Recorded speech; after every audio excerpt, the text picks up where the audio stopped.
Oh, that's ominous. Let me just turn my camera off. Afternoon, Chair. Your meeting is now live. Okay, good afternoon, and sorry for the late start of this meeting. It should start 2 o'clock, but some technical issues with getting in. I'm Councillor Madden. I'm Chair of the Governance and Audit and Standards Committee, and could I welcome you to the first ever virtual meeting of this committee. I have to tell you the meeting has been broadcast to enable the press and public to view the meeting. Just a bit of legalese for me, written here for me. We are meeting virtually in response to the limitations placed on governance by the COVID-19 pandemic.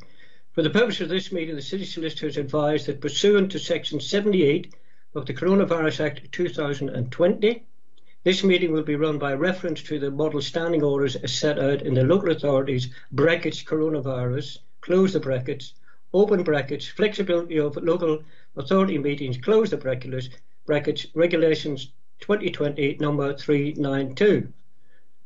We could have a quiz on this later, couldn't we? Please I'm asked, this script asked me to turn off your microphones, but I think I'll try with the microphones on, if that's okay, and people come in, because otherwise I can't see you. Can you see everybody, Vicky?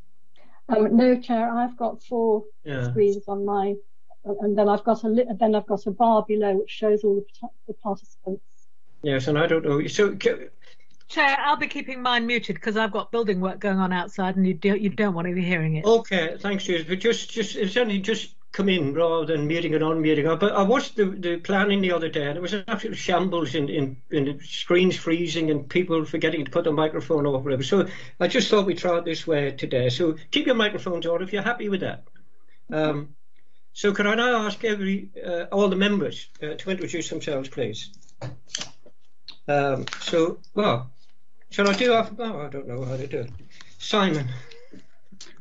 Good afternoon, Chair. I'm Councillor Simon Bosher, and I am the Vice Chairman of this committee. Judith? Judith Smythe, Councillor for St Jude Ward, member of this committee, present. I'm doing the ones I see. John? John Ferret, Councillor for Paulsgrove. Oh, yeah, and Chris? Good afternoon, Chair. Councillor Chris Atwell, St Thomas Ward. I think that's it, actually, the members. Is that right, Vicky? Because we've had apologies from Neil Young. He got an urgent call to go to work or whatever, so and there's no replacement. Is that right, Vicky? That's correct, Chair. Okay. So all the members are here. And could I just welcome Chris Atwell to his first meeting of Governance and Audit, and I'm sure you'll enjoy it. It might be as exciting as planning the other day, but that's right. Do without that excitement. Hello? Hello, Councillor Madden, everybody. Good afternoon, Peter. Working. Is that you, Peter? Everybody. Is that you, Peter? It is. Oh, almighty. I don't know whether you've aged, Peter, or whether a French drug. I'm going to put a beanie on my head. You scared me there.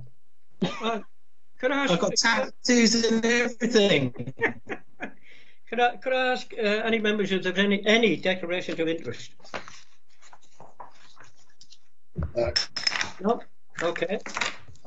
Could I ask the officers to introduce themselves then? And I'll go as we have it. I have it here. Chris Ward, please. Thank you, Chair. Chris Ward, Director of Finance for the Council. Thank you. Lizzie Goodwin. Elizabeth Goodwin, Chief Internal Auditor. And I might as well do Paul Summit at the same time. He's not here, Chair. Okay, so I'll take him off the list then. Helen Thompson, External Audit. Hello, it's Helen Thompson from EY. Oh, hi, Helen. No, you appeared there. And David White. I flashed up. And David White. Hello, Chair. David White, Ernst & Young, External Audit Manager. Thank you. And Richard Locke, I saw you earlier on, Richard. Good afternoon, Chair. Richard Locke, Acting Procurement Manager. Thank you very much. So those are all, and Peter Balfe, of course, who introduced himself earlier on, is the City Solicitor. Well, I think that's all the officers, is that correct? Correct. That's correct, Chair. Thank you. We have a problem with the minutes of the meeting on the 3rd of March. Was it the 3rd of March? Yes. Because I'm the only one here today who was present at the meeting. But I just thought we could through the minutes anyway. So the advice from Peter, which is correct, is that we take the minutes for ratification at the next meeting, whenever that is, probably November. But I still like to go through the minutes to pick things up, if that's okay. And I don't think there's any questions outstanding. There's some points that I had on them. Is that all right with members? Yeah. Okay, if you nod your head or whatever, I can see some people there. Right, can we then go through? What I'll do as usual is the minutes for accuracy of matters arising. Okay, so page 5, page 6. Could I say on 4, I think it's bullet point 3, which is it's bullet point 3, yeah, on the Hampshire Community Bank. I remember that I'd seen something from Michael Lloyd, and I looked it up, and Michael in fact wrote to us on the emailed us on the 14th of July, telling us, amongst other things, that any return we get from the Hampshire Bank will be within 3 or 4 years. So that's just to update those minutes on that. Anything on page 6 for members? Page 7.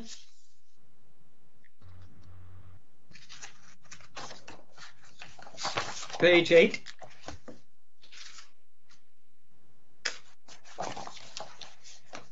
Page 9.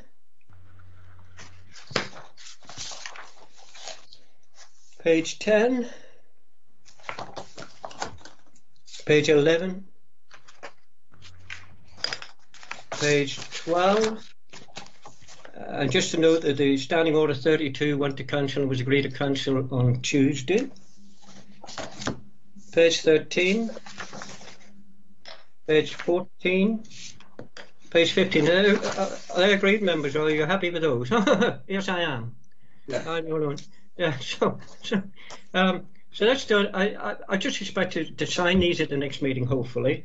But that's okay, members. We'll then move on to item 4, which is the financial impact of COVID-19 pandemic. And I'll ask the Director of Finance and Resources, Chris Ward, to address it. Thank you, Chris. Thank you, Chair. As you know, this is an information report for you, I think, which you've requested at a previous committee meeting. It's also the report that's just recently been through the Cabinet. So the recommendations in this report are now approved.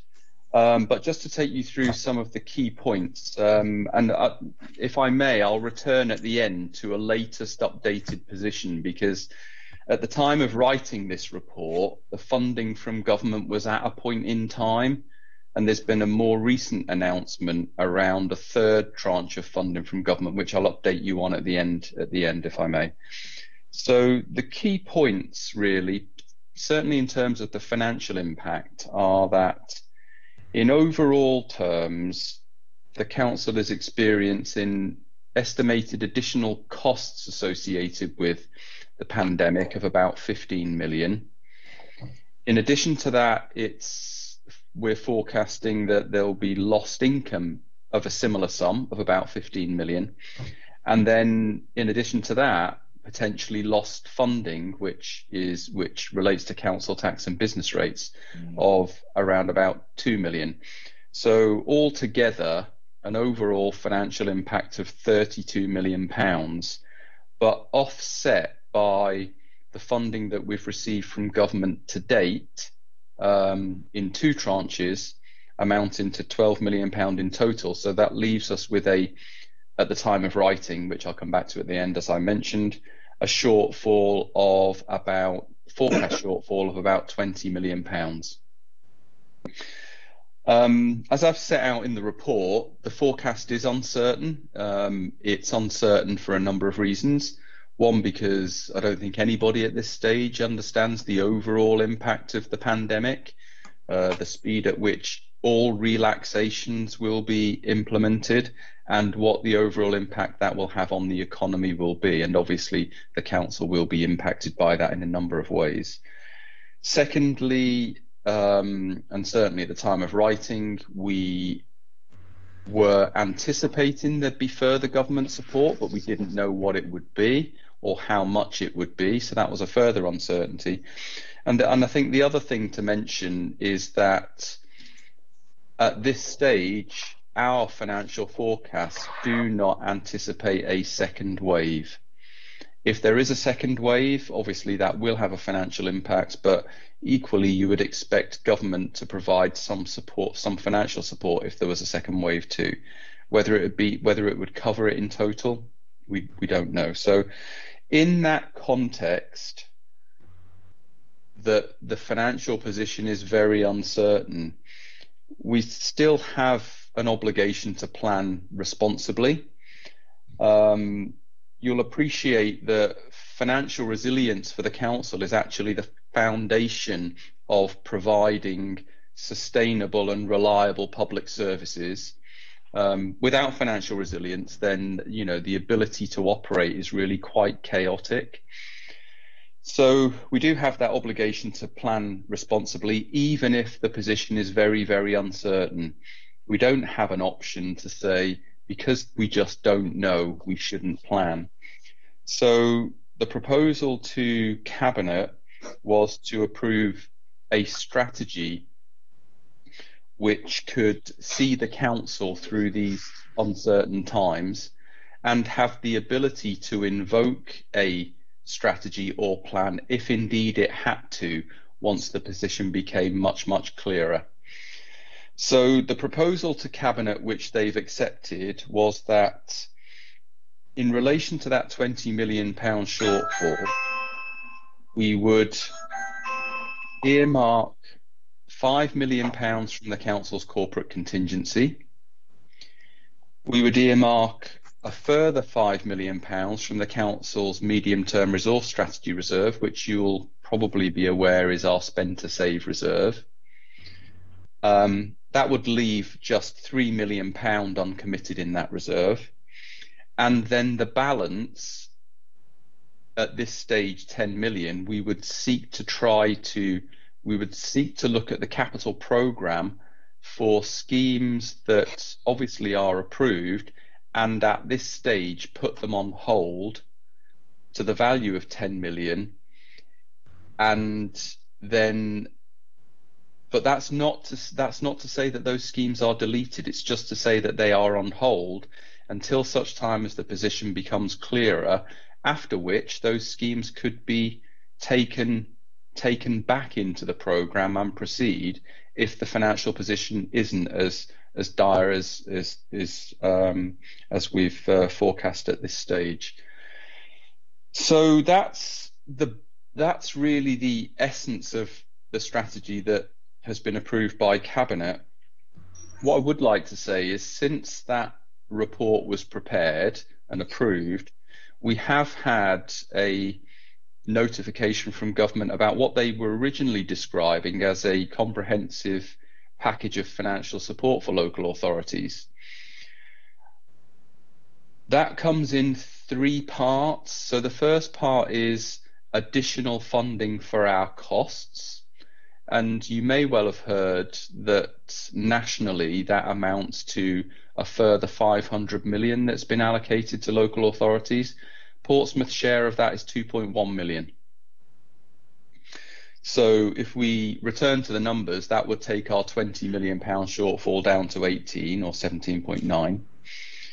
They've also announced a package that provides some degree of protection for councils' income losses.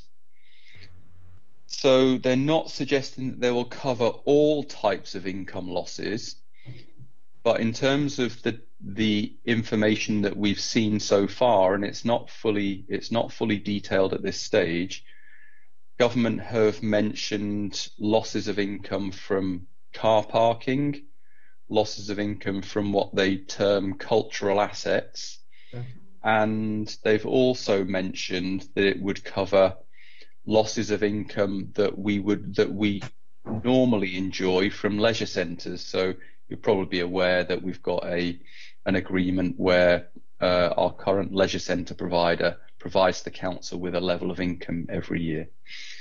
Now, the government are not saying they will cover all of that income or that they will cover all income streams either. They've already ruled out covering income streams from commercial rents, so that won't be part of this protection scheme. But in terms of the income that they will provide some recompense for, they have said the first 5% of any loss must be borne by the council. They then go on to say, of the remainder, government will provide recompense for 75% of the remaining loss, and the council will have to pick up 25% of the remaining loss. So it's not full protection. It is obviously a better position than we had been forecasting, but there's still a lot of detailed guidance to come out around that before we could quantify that with any real degree of accuracy. The third part of the package relates to the funding, which I mentioned to you earlier on, which we're currently forecasting as loss funding of 2 million. So that's funding from council tax and business rates. The package from government isn't actually recompense, it's time to pay. So what they're saying is if you suffer any deficit arising from council tax and business rates, then we'll allow you in effect 3 years to cover that deficit. So they're not providing any funding, they're just providing time to pay or time to manage. So the position isn't quite 20 million as it was before. It's certainly down to 18 million and plus something further to compensate for the loss of income as well. So I think I'll leave it at that point. I've been talking for a while and at some level of detail, so happy to answer any questions that the committee might have. Okay, Chris, could I start? Could I say that my screen has been frozen for about the last 20 minutes, so I'll have to get that sorted out by... I've got another expert here. You can hear me, Chris, can you? I can, Chair, yes. Good. When I was reading this, Chris, 6.5, the Secretary of State made it clear that council should not expect government to meet all shortfalls, so that's back at the beginning. That especially for spending that is not explicitly in line with the government's policy and guidance relating to the emergency. I assume that when we've been making submissions or financial submissions to the government, that it has been in line with the policy and guidance that they pursued, and we haven't gone off on a tangent by ourselves. Would that be correct? In general, Chair, I think that the way that the administration have operated is that they have operated within the guidance that government have provided. I guess one example might be, and I'm not saying that this has happened in Portsmouth, but it could happen, is let's say for argument's sake, a local decision was taken by a council to say continue not to make car parking charges.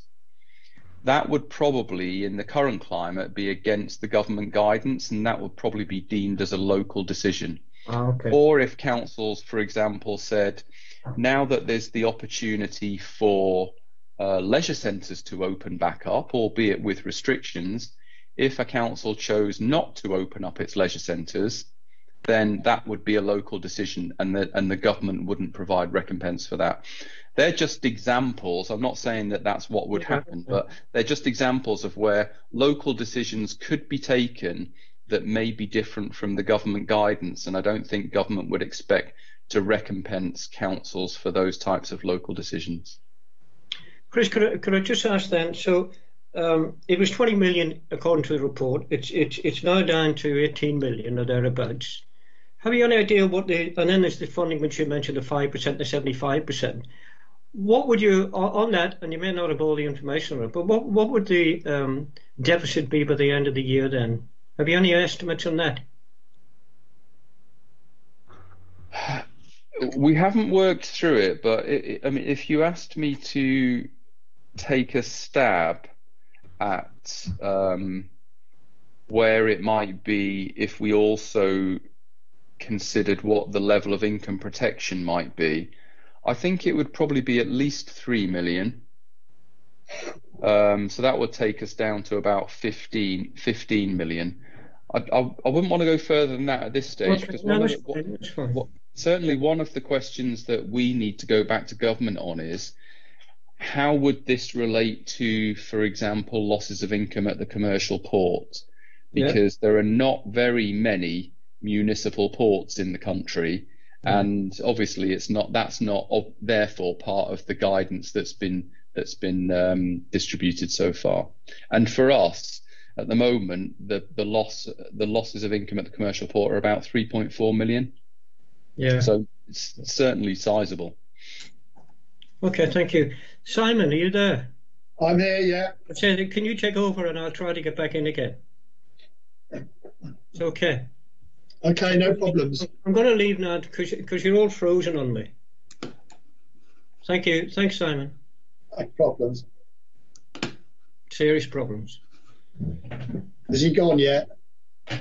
No, I'm trying to get out. I'm trying to get out. But carry on, Simon. Carry on. When he's gone, guys, everybody unfreeze their cameras on him, please. I've got Judith indicating to speak. Judith. Thank you very much, Chair. I'm looking at this, and the port dues are indeed 3.4 million, and I would hope we could get that back because it was clearly because of the lockdown and the government decisions.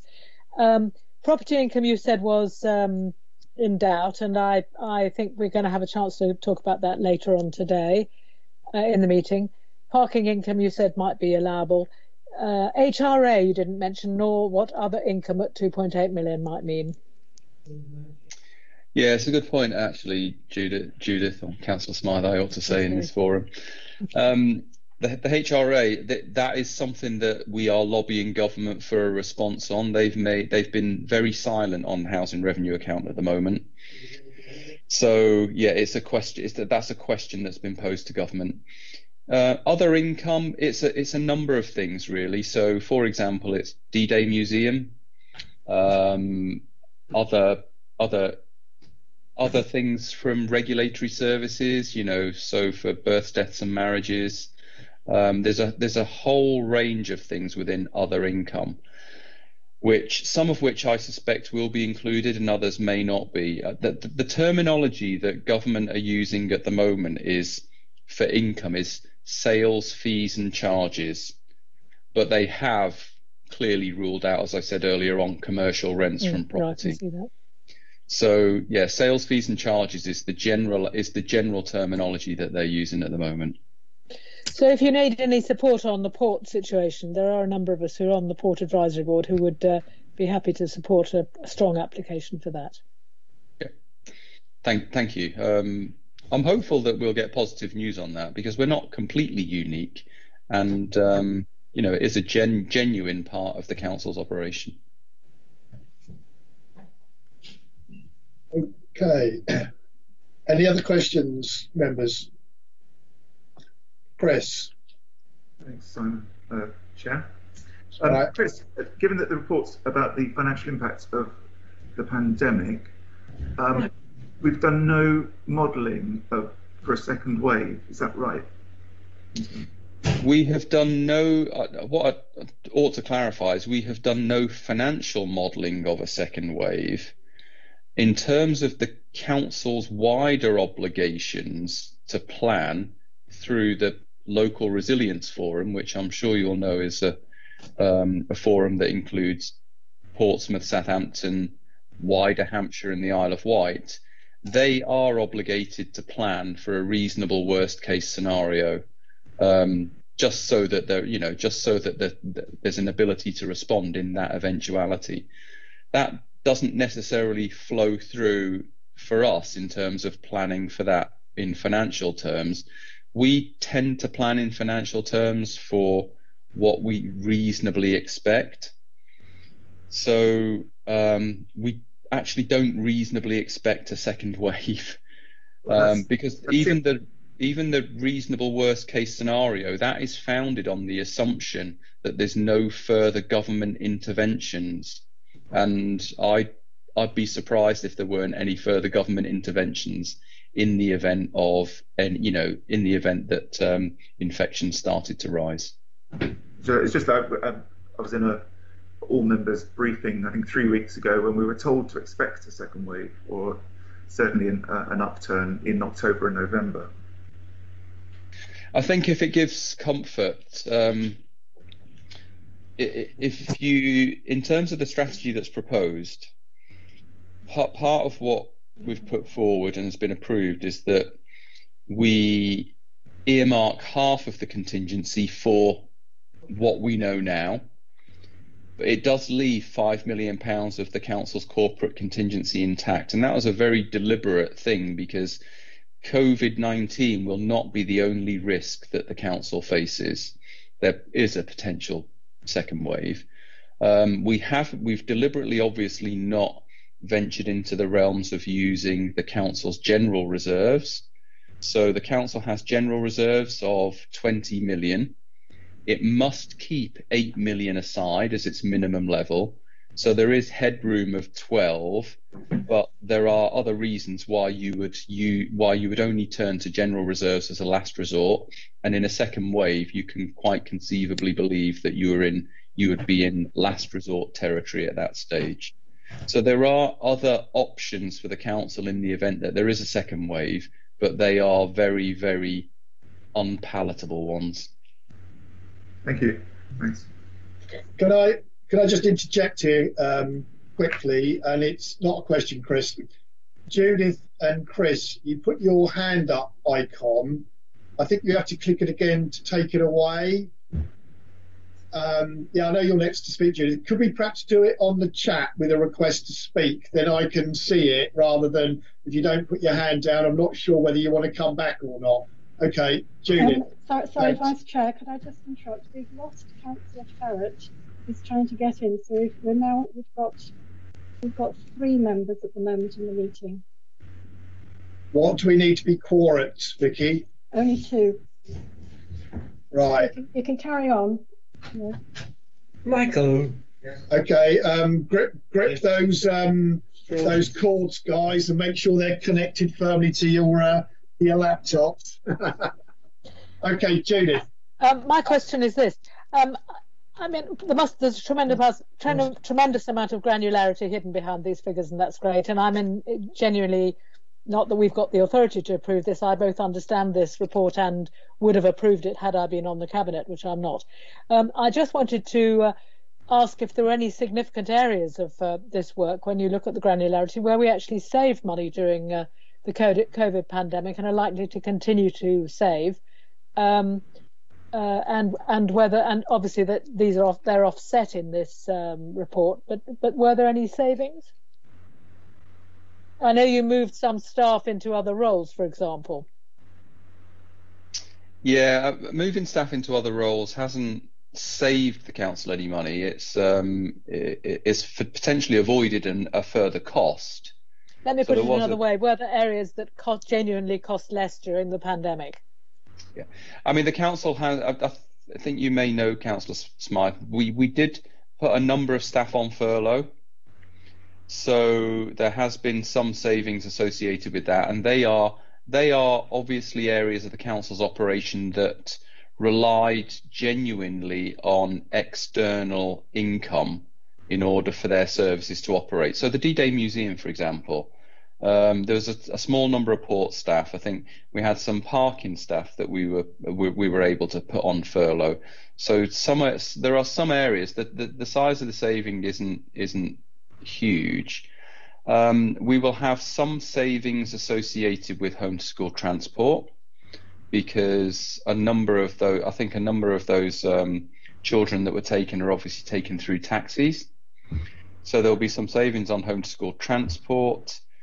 Many other areas, there aren't a great deal of savings. They're of a small nature, you know, so things like mileage, because there's not, you know, that people aren't traveling around. It's fairly small scale stuff elsewhere. It's we'll have to wait to see, but I know from my experience over the other side of the Solent that there are some savings, for example, in relation to waste disposal, potentially, and that's actually arisen because of the introduction of a booking system, and I think it's encouraged more people to do a bit more recycling. It's obviously there's been a delay, if you like, or at least some form of lag in people not being able to take their waste to the tip and therefore onto landfill. But in the main, there isn't a great deal of area where there are cost savings, I have to say.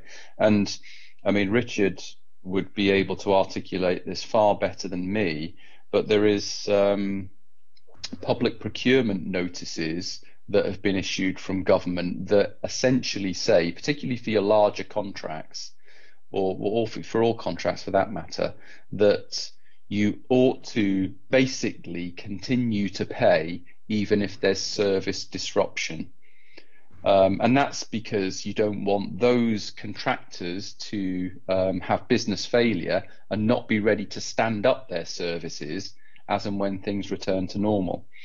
I have to say the one other area where there is a saving is on the Highways PFI scheme, where again COLAS they furloughed a number of staff, and I think that the saving was around about 450,000. So. Thank you very much. I mean, I think that's enough for the now, but it's especially the matter of contracting out and whether people were claiming furlough at the same time as claiming the full cost from us is something that presumably will be looked at down the line, will it? If they weren't doing the work. That has been checked as we've gone through the process. So with each of these contracts, a contract variation has been negotiated, and that was checked at the time. Thank you.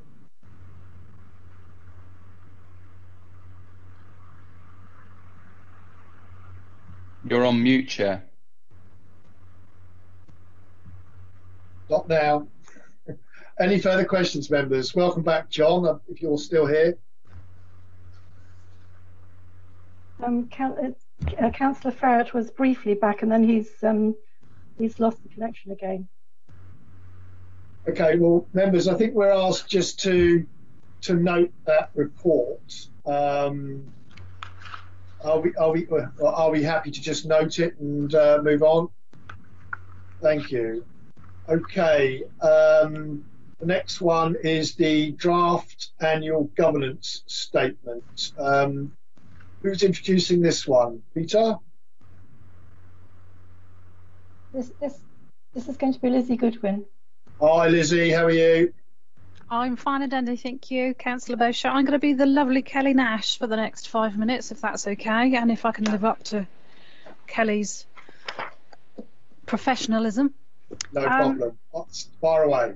Okay, so in relation to the draft annual governance statement, it's probably just to remind councillors that this is a mandatory requirement for local authorities. It sits alongside the accounts. So on an annual basis and periodically, I think throughout the year, there is narrative around any significant kind of governance issues. But on an annual basis, we pull together and there's various intelligence and sources of information that forms what is presented to you at present. It will be published formally later on at the end of the year, probably around the November time, as it will sit alongside the accounts. There is an element that is contained within this that narrates some of the COVID-19, and whilst it is predominantly relates to 1920, until your accounts are submitted, it has to bear in mind any significant governance issues up until, so including up until November of this year, and in which case we may need to come back to you and rediscuss anything that has come out in relation to COVID. One of the main implications I think we've got in relation to COVID is the fact that we would have flexed on some of our arrangements, some of our governance processes and framework to enable us to facilitate delivering the critical services. There's monitoring throughout the year, and whilst there are some areas that are contained within this that would mirror historically what has been presented to you, it is not that those issues have not been dealt with, it is because they are thematical concerns that I think an organisation of this size is likely to always hold. Some of those areas would be around perhaps data security and your data storage, but we also have contained in here obviously the partnership elements. So there isn't anything significant. It is something that has to be presented to this committee, and ultimately we will have a final inclusion for later on in the year. So if anything comes out of the COVID-19 assurance work, that will get refactored into the annual governance statement. That was all I was going to present at present, but I'm happy to answer any questions I can, perhaps on Kelly's behalf. If not, we might need to have them outside of the meeting or answer them outside of the meeting.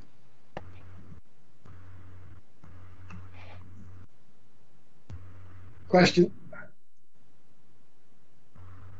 Any questions, members? No? Okay, just flicking back the recommendations for that. We effectively have to just approve that, don't we?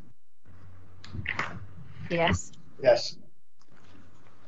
Okay, members, can I have an indication as to we're all happy to approve that? Thanks, Judith, Chris, John, Leo. Thank you. Welcome back, Leo. We're on to agenda item 6, external audit. If you'd like to pick up the baton and move. Okay, thanks for that, Simon. Sorry. No problems. I'm on a different laptop now, so hopefully it'll work. Not mine, my son's. Could I call Helen then for item 6, please? Thank you, Chair. And good afternoon, everybody. I will just briefly introduce it and then ask David to take you through the details. But the purpose of this report is to give the committee an opportunity to hear how we have changed our risk assessment or updated our risk assessment as a result of COVID, which I suspect is going to be a bit of a theme through today.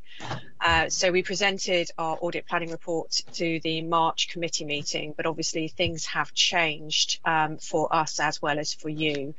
And so we thought it was appropriate to give you an update on those changes. So David, if I could ask you maybe to just run through the highlights, not necessarily all of the detail, and then we're happy to take any questions. Thanks, Helen.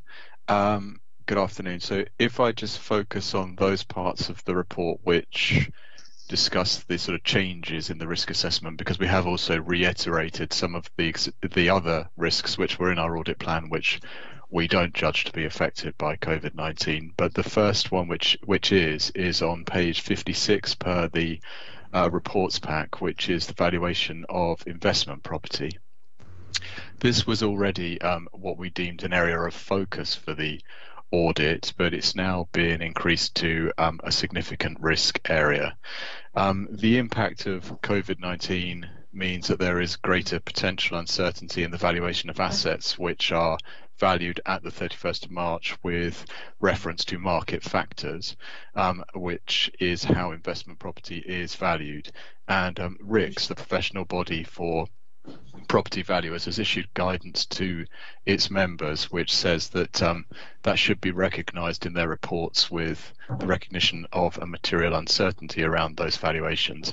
That's not to say that the valuations can't be relied upon, but they should be treated with a greater degree of caution than would be the case in a normal year. The impact of COVID on businesses, as has already been discussed in the meeting, is significant, and therefore there is potential impact on rental income associated with investment property. So what that change in risk assessment means in practical terms is potentially a slightly larger sample size when we're testing investment property, but most importantly, we'll be using our internal specialists. We have a specialist team of property valuers internally, and we'll be asking them to assist us with the work on investment property, because this is something where we need kind of a specialized input to help us kind of understand. We had already planned to use that team in assisting us in addressing the risk around the valuation of the lakeside asset. So this is really just an extension of their involvement in the audit. The next one, which is slightly changed, is on page 58, which is around the valuation of the rest of the council's property.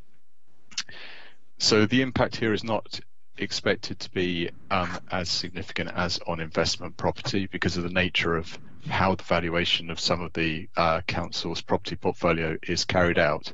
But nevertheless, parts of the rest of the council's land and buildings are valued with reference to market factors.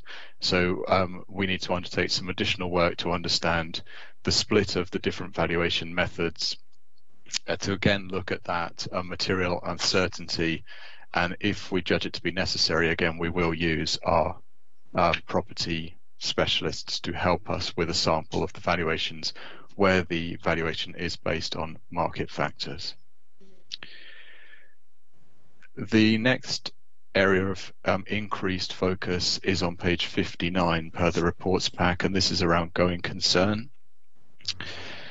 The council is a going concern under statute, and that's not really under dispute.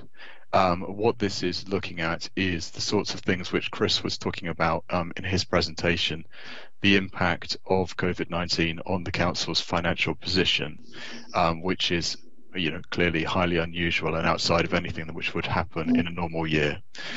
So what we are looking at here really is the kind of assessment that the council has undertaken to satisfy itself that it is appropriate to apply the going concern principle in preparing its financial statements, and looking at that assessment and then the sufficiency of how that has been disclosed in the financial statements, along with any uncertainties related to that.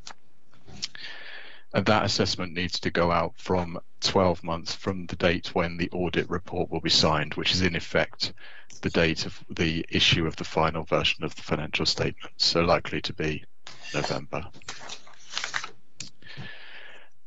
Then on page 60 per the reports pack, there is one area of previous area of focus which has now dropped out of the audit plan, which was around the new accounting standard for leases, IFRS 16. That standard has been deferred for a further year as a result of COVID-19. So it was due to be adopted in 2021, and it's now gone back by a year. So the disclosures that the council would have need to have made in its 1920 accounts about the forthcoming adoption of that standard will also go back by a year. Page 60 also then just confirms that currently we don't anticipate any impact of COVID or any significant impact of COVID on the other areas of focus which were in our original audit plan. Page 61 highlights some of the other areas that will change just in terms of our overall approach to the audit. At the moment, we don't know whether we will be able to work on site for the main audit visit. We are currently having to work off-site for audits which are running at the moment, and so that is necessitating a different approach to obtaining some of the audit evidence, which we would usually do in a face-to-face manner. And so again, that is through use of Microsoft Teams and similar technology. We are also subject to greater internal consultation requirements before we can issue any auditor reports currently, and we expect that situation to remain the case for the foreseeable future. And so that is, again, taking into account some of the things I've already mentioned around going concern, PPE valuation, and how those might need to be reflected in our audit opinion. And then on page 62 is just to say we have reconsidered our basis and the percentages that we use for calculating materiality in light of COVID-19, and we don't anticipate any change to how that was set out in the audit plan. We will revisit the actual figures once we have an issued set of draft financial statements. There is no anticipated impact currently on the value for money risk, which was set out in our audit plan. That is reiterated on page 64, but that is unchanged from the audit plan that you saw in March. Okay, David. Yeah, thank you. Well, David and Helen, thank you very much. That's great. Yeah, thank you. I see Judith. Judith, please. Just a quick question, please. Later in the report, we have got a report on procurement and on sort of quite a large number of procurement decisions that were made because of COVID. Those aren't things you'd consider bringing back into your audit at this stage? If I pick that up first, David, perhaps. So at this stage, Councillor, I suspect it won't have a significant impact on our 2019-20 audit. We're obviously looking at the financial statements to the 31st of March 2020, and I rather suspect a number of the procurement decisions will have been for 2021. But we will take a look at that report and factor it into both our considerations for 1920 to ensure that if there is anything relevant, we pick it up. But largely, I suspect it may be something we are looking at as part of the 2021 audit arrangements, either for the financial statements or the value for money conclusion. Thank you. I mean, I have no reason not to be reassured by what our report that we've got in front of us says, but I think nationally, and particularly with some central government contracts, it's going to be a major cause of concern when audits are done next year. Thank you. Okay, thank you. John? Yeah, thanks, Chair. Yeah, it's a comment that maybe we could have done with Chris, or a question I have that maybe we could have done with Chris being around to answer, but maybe the auditors might have a view as well. There's two dimensions clearly to the property portfolio. There's the investment angle, and I suppose when Lakeside was purchased, it was envisaged that we had a significant asset there in terms of development. With hindsight, buying a massive office complex might not look like the most sensible thing to have done, but nevertheless, we are where we are with that. The other dimension to it is revenue from that comes in through rental income, and clearly the council has a significant amount of money coming in now because of that property investment portfolio, and we use that money in order to provide services. So it's really about, is there any sign of impact on that revenue coming in? And I suppose, are we also going to look at the impacts on rental income as well when we're looking at valuation of property? Thank you. So in terms of the rental income streams in relation to the value of property, going back to David's introduction of the changes to the risk, that will be taken into account in the fair value measurements at the 31st of March, and that's why, best will in the world, I'm an auditor, not a valuation specialist, and they're the experts in that area. So hence why we will be using our real estate specialists to help us. So in terms of the way in which the valuation is calculated, then yes, we'll take that into account. Again, it's a challenging one because obviously the impact of the timing of COVID was just towards the end of the financial year. So the position at the 31st of March may be one thing. The other point to consider is at the point at which we conclude the audit and report on it, will there have been a significant change that we need to take into account in terms of events after the balance sheet date? So to that extent, yes, we will cover it.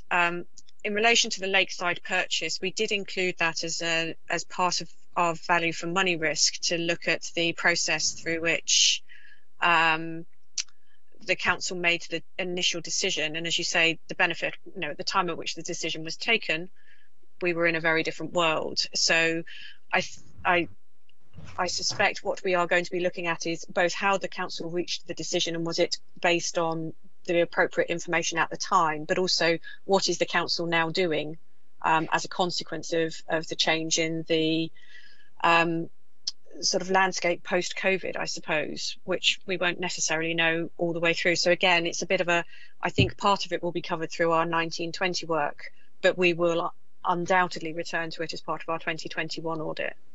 David, I don't know if there's anything you want to add to that. No, I think that's a fair summary, Helen. As you say, the timing is such that there is an impact on 1920 because it happened before the balance sheet date, but a lot of these issues will be even more prominent in our 2021 audit as this year continues and it becomes perhaps a bit clearer the extent of the impact of some of these matters. And as you say, I think as far as Lakeside is concerned, we will need to consider the current situation, but our value for money assessment is the council's arrangements up to the 31st of March 20. So the focus will remain, on the original decision, I think, at least as far as our 1920 work is concerned.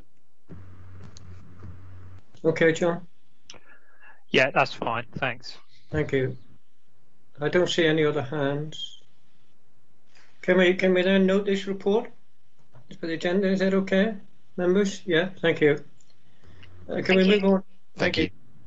Oh, thank you, Helen. Thanks, David. Sorry. Yeah, thank you. Item 7, summary of procurement compliance figures, COVID-19 impact. We have Richard Locke. Where are you, Richard? Good afternoon, Chair. Hello, Richard. You did turn up. See me and hear me now? You turned up the last meeting to introduce yourself, so thank you for that. So I'll give the floor to you. Okay, thank you very much, Chair.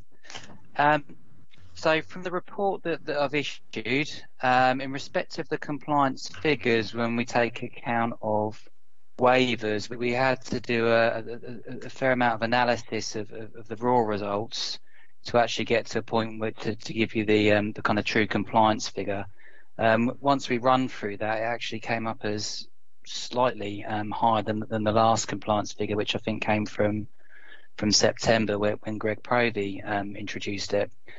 So looking across the compliance figures, there's some areas of the council where the compliance percentage is not as high as we would like it to be, but none of those percentages relate to any spend which is cumulatively anywhere near above £100,000, which would put us above our tender threshold, and anywhere near approximately £190,000 where we start getting into the statutory thresholds for advertisement. So whilst there's a level of non-compliance there, there's nothing for myself as procurement manager which is causing me any significant concerns there. What we have seen, what I've tried to show in the report, is how we've had a impact on procurement activity and decision making from the from when the pandemic hit hard to start with. So from the lockdown period coming in on the 23rd of March and over just those 3 months from there, compared to what you would view as normal activity, which is from the last report that Greg took, which I think was reflective around about September. What we have had is a lot more waivers that we've had to sign off, and we've had to sign some of those waivers off on a streamlined basis, but what we've done is always made sure that the appropriate approvals have been in place. So for myself as procurement manager, often with Peter as a city solicitor, relevant directors, relevant budget holders and finance have always had the approval on the decisions where we've had to move very quickly to put sourcing arrangements in place. And whilst within the public forum, I can't go into the minutiae of those sourcing arrangements, because that would obviously be a breach of commercial confidence.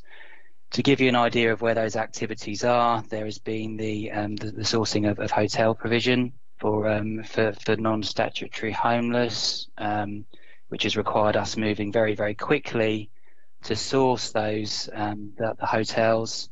But as I said, that has been signed off by myself as procurement manager, by city solicitor, director of housing, and also with the S151 Chris. That's one area where we've had a lot of waivers of a high value. Another area which I'm sure won't surprise you is in respect of the sourcing of PPE. We have personal protective equipment suppliers on contract, but the demand massively outstripped supply, as you would have seen in the news. And that meant that we had to cast our net much wider and start sourcing from across a greater range of suppliers. We've consolidated that down to a point now, but we're still not in a situation where we're confident to put all of our demand into one supplier. So we started off having to spread that quite wide. And what we did for that is we went through to the Gold Command and had the permission given from Gold Command to effectively start sourcing in that much more streamlined and dynamic basis, with the ability to place bulk orders to make sure that we were building up a buffer stock, for want of a better term. So there's quite a few additional suppliers that we've had to work with, and we have applied the diligence onto those suppliers. We have also taken that a step further and actually sourced a couple of testing houses to make sure that the stuff that we are getting isn't just it in terms of the paperwork standards, but we have actually applied some testing on things like masks. And what that has meant is that we've had quite a number of additional waivers that we've had to sign off and leave that. The number of waivers going forward is consolidating, but not to the point where we're going to put all of our demand into 1 or 2 PPE suppliers. We'll have to keep working with 4 or 5 core suppliers going forward. And there might be a need for us to expand again in the future. Other areas where we've had waivers been in respect of facilities for outpatients. So we've had to put a waiver in place to source the facility there very, very quickly on a direct award basis. The benefit that we have, and it was backed up by a note that came out from Crown Commercial Service, which is the commercial arm of the Cabinet Office, is they set out a procurement policy note right at the front end of the pandemic, so in early March, reminding contracting authorities that we do have the ability in true emergency situations, which is what we're in now, to effectively direct award contracts on under what they term, using the full jargon, as the negotiated procedure without prior publication is the full jargony term there. But effectively, we are allowed to do that where it is a true emergency situation. So where we have signed those direct award waivers off, it has had the oversight of myself as procurement manager, colleagues in legal, finance officers and directors to apply that test. And I can say with a high level of confidence that we are in a good position on that. The other area we've had a number of waivers as well has been where we've had to focus, primarily it's in care, so care resource, into the pandemic response. We've had to focus procurement resource, we've had to focus legal resource, and that's meant a number of contracts. We've had to extend those contracts outside of term. That's something which has happened across the public sector. I'm in regular consultation and meetings with fellow procurement managers from the Central Buying Consortium, and I can report that it is something which is common. It's something that I've also heard is common through attending a number of seminars with procurement and legal specialists to effectively put that bridging contract in place to allow for us to effectively go back out and retender. A lot of that is due to, as I say, that resource falling away and having to be refocused. But there's quite a few social care contracts where we're going to have a backlog where we've had to extend for a year or potentially up to 18 months. And now we're going to have to start staggering that to make sure that we then get back on board and get those contracts retendered. In terms of compliance risk, the vast majority of all those contracts fall under what we term as the light touch regime under public contract regulations, and they have an approximate threshold value of £660,000. So in terms of risk against the statutory legislation, we're in a good place there. The risk of challenge from the suppliers, I think, is also very low because we're only putting in place short-term bridging contracts. A typical normal term of contracts would be 3 years. Most of ours are less than a year, with a couple that might be around about 18 months or so. So the risk of challenge from the market when there's going to be a new tendering opportunity coming up, and the market, if they're not on our contracts, will be benefiting from a similar arrangement with other contracting authorities, I'll consider to be very low. So we have had a much higher volume of waivers than we would have in normal times, but they're the kind of primary reasons for that. As I say, I in terms of getting into the minutiae of the detail, that's not really something I can do in the full public forum, but as such as well, I've not put in the exempt reports that you might have been used to have been seeing from Greg Povey previously. Running through the rest of the report, in respect of contractor performance, I'm happy to report that has stayed very high in general. And whilst we haven't got a report on here in relation to performance of contractors and what we term as our strategic contractors, that is something that myself and Chris have looked at along with the deputy leader via Strategic Contract Management Board, and I'm very happy to report that pretty much uniformly across the board we've seen that our suppliers have worked with us in a spirit of partnership and cooperation, with a view to minimising costs. Where we have had suppliers that have furloughed staff, we've had visibility on that. We've made sure that we haven't been providing double relief, and we have managed to achieve a number of cost reductions. But echoing Chris's comments, the reductions aren't as huge as you would as you might expect, partly because a lot of that backlog then has to be dealt with once the contracts become fully operational again.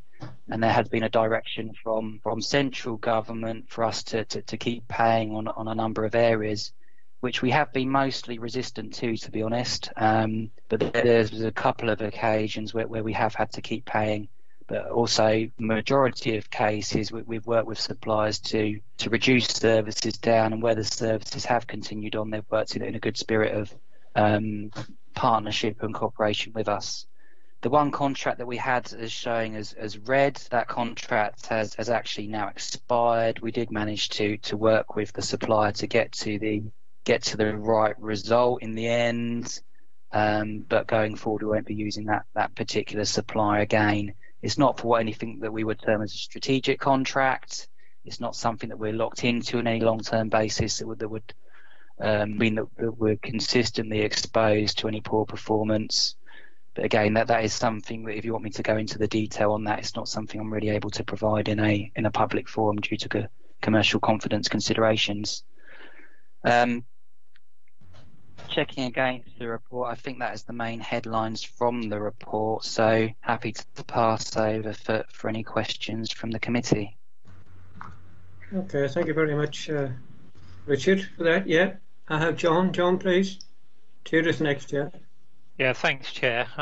Richard alluded a couple of times to the sort of the exempt items that ordinarily we would see on orange papers. Clearly, I don't quite know how orange papers work in a forum like this, but I sat on a licensing subcommittee the other day, and clearly we went into exempt session there to consider the decision around that particular application. So it would have been helpful, because we are talking about huge sums of money in terms of those waivers, and a lot of emergency items that have been required, spending that the council ordinarily wouldn't be engaged in. We all read about PPE and how there's become a market for that, and councils and other organisations having to pay hugely inflated sums for that. So I think we do need to see what that covers. Maybe Richard can send us those papers as a follow-up so that we can have a look, and certainly if we've got concerns we can raise them, but I don't think we can just let it pass it by without actually seeing the detail on that. Okay, thank you, John. I just wonder at this stage, Peter, have you anything to say?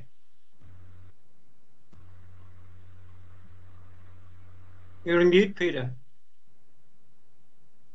John's made a point. I haven't seen any other committees that I've been on where papers need to be discussed. We can't get them obviously in a forum like this, can we? So what's the answer? Well, what you have to do is drill down the detail to the individual contracts and then take a view that should go into an exempt session when you're going to look at the details. So you'd need this level of report here. You need a separate tranche of orange papers to look at the individual contracts in an exempt way. So Richard's obviously done a very good overview, and John's drilling down for more detail of the relevant waivers per contract. And it's that type of thing you'd have to do. So the next time you do it, we need probably an annex of orange so that you members can drill down on individual contracts. And we can move into exempt on that basis. Sorry, have we been doing that via Microsoft with other committees? I mean, for instance, the Cabinet go into exempt session. Yeah? Yeah. Oh, okay. I didn't know that. Yeah. I think you've got the kit to do it and the facility to do it. It would seem to me eminently sensible and proportionate, and as part of your duties to drill down on what the officer should be doing in terms of spend. I would obviously support that. I'm sure Richard would as well. Yes, certainly, and the information is there. We were requested not to provide lots and lots of exempt reports along with the papers. And hence why I've only provided you with the summary level, but all of the information is there, which I'll be happy to provide in an exempt session. Is that okay, John? Sorry, I was on mute, Leo. Well, I think I did suggest that information be provided to us, members of the committee, before we next convene, so that we've got a chance to have a look at it. So if it's sent separately to us, in the next week or so, I think that would be helpful. Okay, Richard. Okay. Yeah. We have all of the background information, so we can certainly get that across by the end of next week for you. Okay, thank you, Judith. I share Councillor Ferret's concerns here, but I'm also concerned about the table on your page 8, our page 72, which is the number of contracts where the KPI was never scored or where the KPIs have expired. And I would suggest a similar approach to that, which was a little bit more granularity on that about the number of contracts and the sort of thing we're talking about. I mean, I think one of the problems with public procurement often is that managing the contract means having good KPIs, and it means monitoring them. And I'd like to know and be more reassured that the fact that KPIs are not scored or expired is not our fault, and that we can make the contractor to comply in accordance with presumably what they've got in their contract. But it would require a little bit more detail and probably orange papers. It's quite a large, I don't think it's atypical of local authorities, but it's quite a large percentage of the work where the KPIs weren't scored or have expired. So I think it is a cause of concern. But otherwise, I'm reassured by your. Okay, Richard, thank you. Simon, are you there? Yes. Yes, everything's disappeared on me again. So I'll have to try and get back. Would you take over? Sorry. The point. Can I just make a point? Because I'm with Judith on that. I'd marked that up myself. I just wondered whether, for instance, Richard, on KPI never scored, whether that should worry us.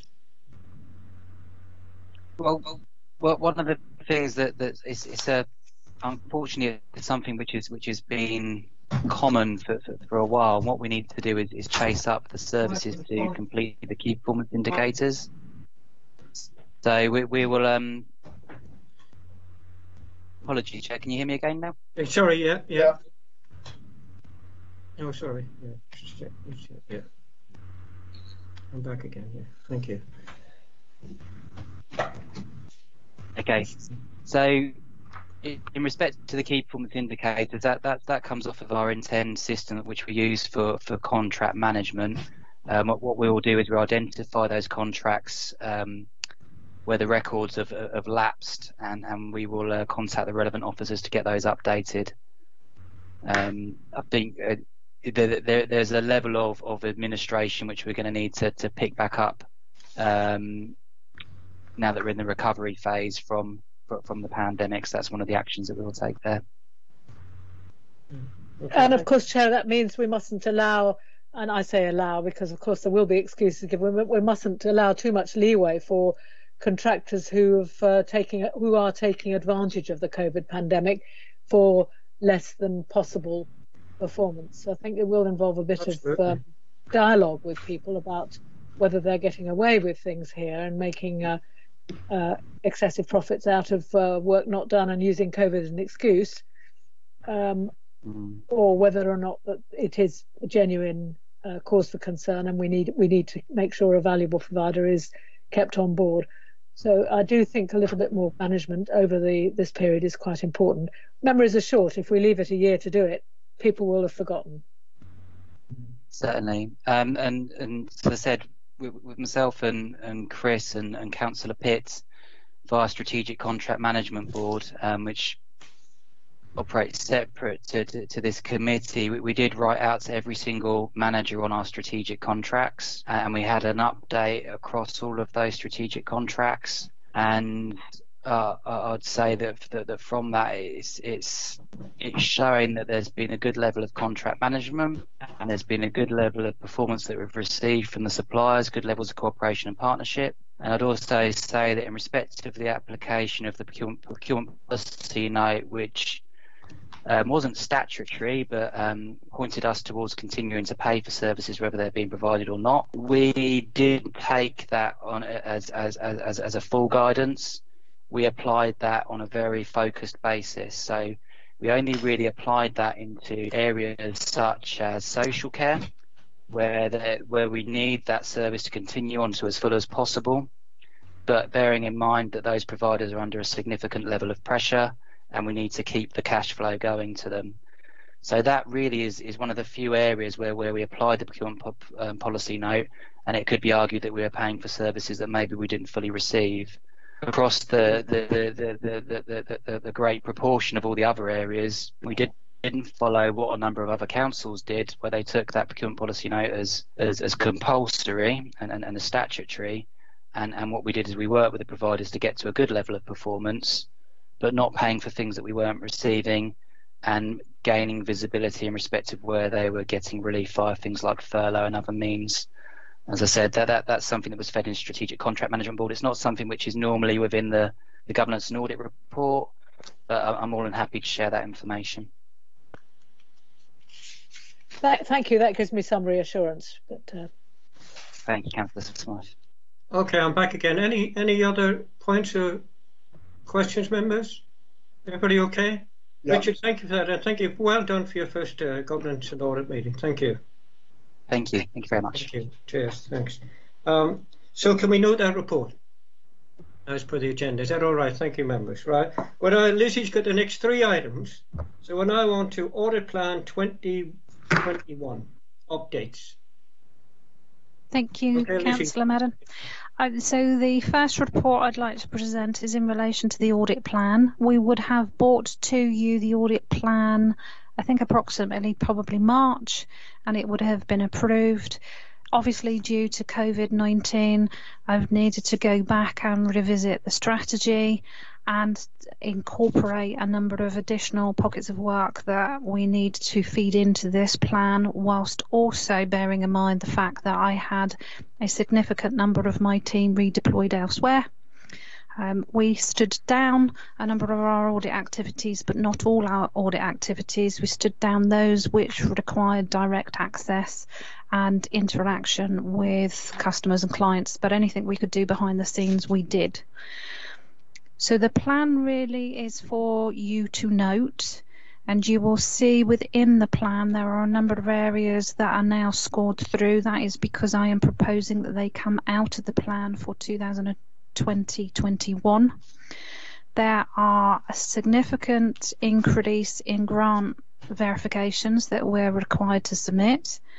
They're either in relation to COVID-19 or they're as a result of some additional pockets of funding, and I think, to be honest, we're only really talking about one particular area.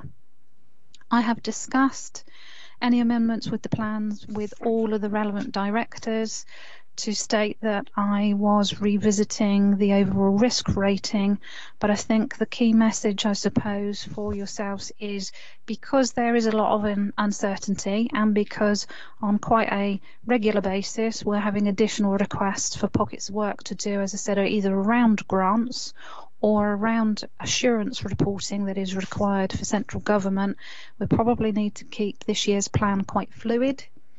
And I will assess it on a monthly basis, and anything significant, obviously, I will bring back to this committee. So if you are happy, I wasn't going to go any further in relation to the plan itself, beyond that of, and I suppose it's taking on board two particular points. One, when it comes to auditors obtaining their evidence, we will do our utmost to pull everything from behind the scenes, but auditors have a real habit of ping-ponging about in different locations to examine physical paper documents. Now, we need to be very careful with how we do that. And I need to make an assessment. There's a risk assessment for each audit, which is live. But if it means we can do it safely, we'll proceed. If it means, in actual fact, we need to perhaps revisit whether I take it off the table or put to one side that particular piece of testing, that is what we'll do. In relation to the assurance reporting, probably picks up on what Richard Locke has already narrated in relation to the procurement side, and also picks up on the annual governance element, that because the organisation has flexed or wavered some of its rules and so forth, there's an awful lot of areas I've already been involved in and gave my opinion or approved. But I think part of the assurance reporting, which again is contained in the plan, is to be able to go back and look at all of those amendments and variations and test that what we said we were going to do is what we've done, and that you can have independent assurance that when we have gone down a particular path, that we have done it in accordance with whatever the terms and conditions were. So that is all in relation to the plan. I wonder if anybody had any particular concerns or questions. Okay, thank you, Lizzie. Any questions or comments from members? No? Okay, thank you. Can we then agree the recommendations to note the changes to the audit plan 2021? Okay, thank you, members. Thank you. Thank you, Lizzie. Right. Audit performance status report to 30th of June 2020 and annual audit opinion 1920. Over to you, Lizzie. Wonderful, thank you. In relation to the performance report and the annual opinion, obviously on a regular basis, every time we have governance committee, I give you an update on any particular audits that have been concluded and what their results were. On an annual basis, I have to pull together all of the relevant results and give you an opinion and the organisation an opinion as to the effectiveness of the internal control framework. You will note, obviously, in the accompanying papers, and just for clarity, on a number of the papers, and I've just picked one at random, perhaps 102, where it has the assurance level by scope area and it has NAT, that actually means that area wasn't relevant for testing, i.e. achievement of strategic objectives. So I pull together all of the relevant results. The opinion for this particular year is limited assurance. We still have a recurring concern that we are not implementing agreed actions when we say we're going to implement them. We are commencing taking along to all of the directorates any exception that is open, and I have included in the revised plan that you have just noted that we will do a follow-up on a follow-up, i.e. we will not close down a particular audit until the actions have been implemented, which I think is a good move going forward. So annual opinion is limited. The concerns are noted specifically around implementation. The areas that we have completed since we last reported to you are also noted, and those are predominantly from page 101 onwards. There aren't any new areas of significant concern, says she, just checking. So at present, that was all I was going to cover on the progress to date, which basically closes down all bar one item of work, and the one item of work that is open is vessel, and that's because it's still in draft. closes down all other activities and gives an annual opinion of limited.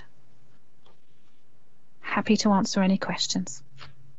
Any questions, members? Any comments? Okay, thank you. Oh, John, sorry. John, sorry. You're on mute, John. You're on mute, John. There's a delay from clicking for it disappearing, and by the time I click again, it's back on again. So, okay, thanks for the report, Lizzie. It's really about the overall limited assurance marking, and about can we deduce whether there has been an improvement, and how large or small any improvement, if there is one, there is in terms of us trying to head towards, you know, reasonable assurance and beyond. So I was looking at the tables on page 122, where it talks about comparative full audit assurance levels, and that would indicate that there is some improvement in terms of the assurance levels, but not a great deal. What does the improvement need to be to get to, or is it's not as, you're probably going to tell me it's not as easy as just a numerical figure, it's more qualitative than that? There's an element that I'm influenced by the numbers, you're right, the number of no assurance and the number of limited assurance, but there are other considerations as well that aren't necessarily narrated within this report. So the level of investigations and the level of reoccurring problems and issues. I think there is improvement.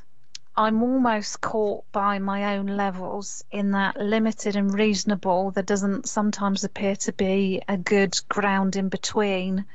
I think there would need to be a decrease even further, and perhaps only a third of reports being in the category of limited, and probably none, for it to have a reasonable assurance level. But there are some other factors that I do consider, which would be around, are you implementing what you say you're implementing when you say you're going to implement them? Or when we come and do an audit, and I can think of a couple of areas, but I've re-included back in the plan where we seem to audit them, and for members that have been on the committee for a few years, you get to see the reoccurring ones that seem to behave for a while, and then some of the controls lapse again. So that all dictates, but I think for me to have a more positive note, i.e. reasonable, we'd need to decrease our limited a lot more than what it is. Okay, thanks, Lizzie. Cheers. Lizzie, I'd like to go back to page 103, and the recurrence theme is there, isn't it? Because at the very bottom we talk about 3 high-risk exceptions, and they're to do with fire risks. And it's interesting, isn't it, that a couple of years back when Grenfell happened, we got a similar report, and we were going to be told then it was all going to be done by September. But I just want to understand, is the fact that it's in order but the documentation hasn't been produced? In relation to that particular review, we're talking about the predominantly kind of not the area housing offices, but all of the satellite premises. Mm-hmm. And very often what we find is it's a little bit like the Forth Bridge, that they seem to have them in place at the correct time, but because things move, it's a rolling period. They then kind of, when we come to look at it again, and we might have this as well on things like water quality, where it's about having the constant focus. So it's more around that, to be honest, and making certain that there isn't any deviations to any particular patterns or schedule of arrangements, because a small deviation actually just puts the whole timing out for the rest of them, and then they're playing catch up. think what I'm trying to get at is, do you think somebody's recorded these incidents, for instance, fire-related incidents somewhere, but they just weren't able to produce it when you needed it? Yeah. Or do you think they haven't been done at all? I think it's probably a combination of both, because when we do our review, we will ask at the end of it for, we believe that there's some evidence in our gaps. Can you provide? And if you don't provide, well, I'm always of the opinion if people can't provide the evidence, it probably 9 times out of 10 means they haven't done it. Okay. You're sceptical like the rest of us, Lizzie. Is any other? Well, it is a concern, isn't it? You know, and it's just things like this, for instance, where people's lives could be at risk, and suddenly, you know, you, to be fair, can't get the documentation to it. It just seems to me that having had, and we complained a lot. I think it was a couple of years back, wasn't it, Grenville, was it? And it just happened that we had a report right about the same time coming to this committee, and we were all very concerned about it. And yet, a couple of years later, officers seem to have slipped back into the old ways of, you know, well, you know, it's done, it's not done, right? Rather than say, yes, I can go to the cupboard or I can go whatever and give you the information you need, Lizzie. And I don't find it satisfactory, I must say. Okay. I would agree with you, yeah. Okay, thank you. Any other points, members, or comments? Yeah, Leo. Just following on from that point, it's the officers or the managers that set their own time frame to actually become compliant, as I understand it. So they're setting the timeline to become compliant, if you like. You're having a degree of negotiation with them, Lizzie, and fundamentally agreeing that timeline, and then they're not meeting that timeline, are they? That is correct. Now, just making a suggestion through you, Chair. I mean, when I did it, we gave Lizzie carte blanche to bring that officer to explain themselves to governance and audit while they were missing their own timeline. I seem to recollect we did it with one officer, and then we had a period where everybody was compliant because Lizzie was inviting them to come along to governance and audit and sit there through the meeting to be heard at the very end of it. And hey presto, all of a sudden they've done everything they needed to do. Now, I don't know whether that's something that could be used as a metaphorical stick, shall we say, but if Lizzie had that opportunity to say, well, if you're not meeting your own deadlines, you can explain yourself to governance and audit, that's probably a place where an officer is not really going to want to be. I think there's Simon, I think there's a very fair point, but I do remember that the officer that we wanted took a long time to actually appear for whatever reason. They decided that they couldn't be bothered coming, but produced a report saying that there were no fire certificates, for instance, for the high-rise buildings, if you remember, just after Grenville. But yeah, Lizzie?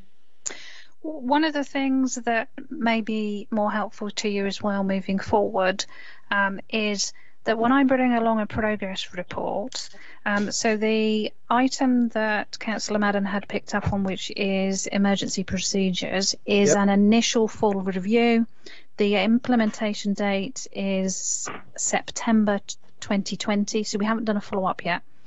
But perhaps when we do a follow-up, we actually bring back and make it more explicit when A is missing those time frames.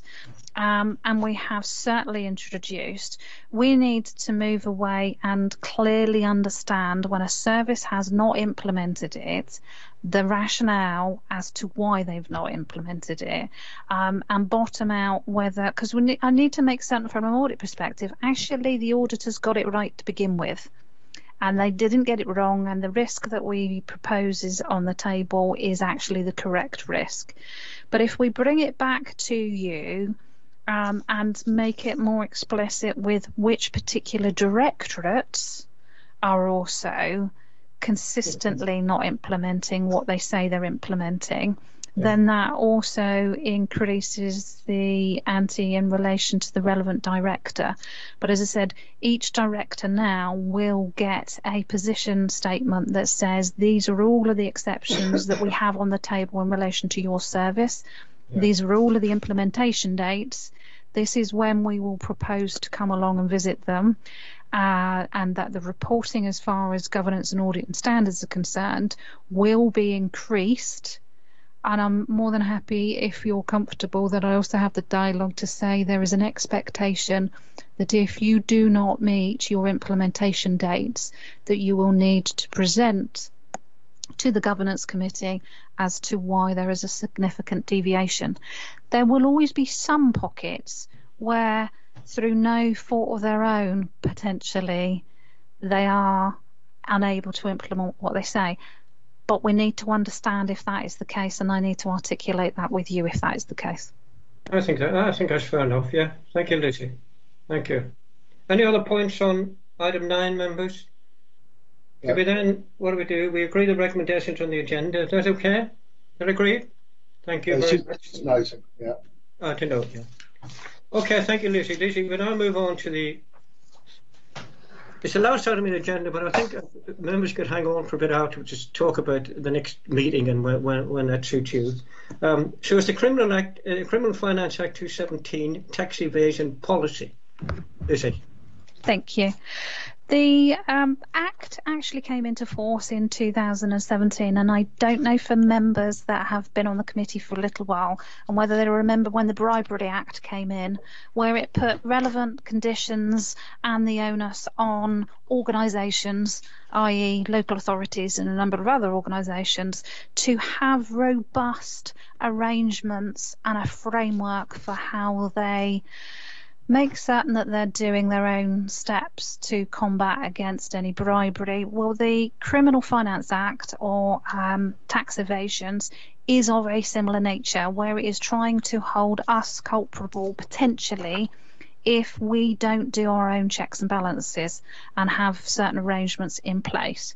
So this particular policy we would like to introduce. There's a number of the checks and balances that are already undertaken in relation to our wider remit of bribery, counter-fraud type arrangements. So predominantly, whilst it is laying out how we would aim to go about this, it is for noting of the committee and just to bring to your attention that on a regular basis as part of the internal audit reporting, not specifically the individual tests that we carry out, but a general overview as to whether there is any issues or concerns will be presented back to you. So I wasn't going to go into any further detail, but I'm happy to answer questions that you may have. This particular policy would sit firmly under Chris Ward because he is responsible for any areas in relation to finance, so fraud, bribery, although obviously we've got Peter as well in on the equation, and tax evasion all come technically under him. Yeah, thank you. Could I ask if in the past we've had any instances, you've given some very good examples there, which the criminal class might want to look into. Oh dear. But, seriously, have we had any members involved in what we would call tax evasion in the past? Not specifically tax evasion. Obviously fraud, yes. Yeah, oh, yeah, fraud, yeah. Lizzie, could you just... I find this fine, but it's just I don't know what... in part 6 risk assessment, and the fact that your team's going to carry on doing things, but I'm not sure the council's audit team will conduct regular compliance checks, paying specific attention to areas of high risk. Are you able to say what that means? What that would mean is, because there needs to be arrangements around when we engage with a supplier, contractor, when we set up suppliers and so forth, there are normal checks and balances that we should have in place, and we do have in place. So a number of the compliance checks that we would prescribe in relation to the corporate tax evasion would probably either already half be in place or be widened. So it would be making certain that there were relevant clauses in potentially relevant contracts, whether there was very good due diligence checks performed, and in which case those checks would be carried out by means of ascertaining what finance processes had the steps they had gone through to satisfy themselves that the suppliers that we were using were bona fide. If we give any grants to any particular organisation, again, it's about what steps they have undertaken to satisfy themselves that the individuals are who they say they are, that their company standing or the organisation standing mirrors up with what is being asserted. Does that give you a little bit of narrative? Yes, that's fine. And we get a report at the annual on your annual fraud bit. It will feed into that, yes. Yeah. Okay. Any questions, members, or comments? No. Yet another policy from Golders and Audit. It's wonderful, isn't it? Yeah. Okay, we're there. Thank you, Lizzie. Thank you for that. Members, I just want to cover the next date, i.e., not the actual date itself, but it's 2 o'clock appears to suit people, and a Friday appears to suit people. Is that correct? I mean, is that, yeah, everybody happy with it? Yeah? Okay, that's good. And I don't know if you know, but with the coronavirus briefing today, they've decided to go to fortnightly rather than weekly from, I presume, from today. Isn't that right? Is that right, Judith? Yeah. Yes, it is. No, I was there, but just to say that my grandchildren grow up, so I'm no longer on the babysitting on a Friday. That's the sad thing about grandchildren, isn't it? I know. So we'll look for a Friday at some stage, and we'll look for 2 o'clock. Yeah, and thank you all very much. And no doubt the next agenda will be much thicker than this one. Thank you. Thank you. Oh, I'd like just thank, if I may, Peter Smith Parkin is somewhere in the background, and Vicky Blight is also somewhere in the background. But so Vicky earlier on. Thanks to them, and thanks to you members and officers who contributed today. Thank you. Thank you. Vicky, I think Thanks, okay, guys. Good weekend. Bye-bye. And you. Yes. Is Vicky there? Yeah. Yes, Vicky's here. Yeah, you're doing it, Vicky. Okay. Yeah, I think I can leave now. You can all leave, and Peter. Yeah. Thank you, Vicky.